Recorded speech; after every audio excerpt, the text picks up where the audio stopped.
ஒரு முறை கொல்கத்தாவுக்கு போர்க்கப்பல் ஒன்று வருது. அதோட பேர் சிராபிஸ். பொதுமக்கள் எல்லாருமே போய் அந்த போர்க்கப்பலை பார்க்குறாங்க. நரேந்திரனும் அவன் நண்பர்களும் போர்க்கப்பலை பார்க்க விரும்புகிறாங்க. விசாரிக்கிறப்போ ஆங்கில அதிகாரி ஒருவரோட சிபாரிசு சீட்டு இருந்தால் மட்டும்தான் போர்க்கப்பலை பார்க்க முடியுங்கிற விவரம் நரேந்திரனுக்கு தெரியுது.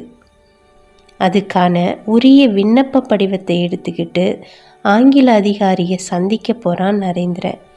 அந்த அதிகாரியோட அலுவலகம் ஒரு கட்டடத்தோட மாடியில் இருந்தது.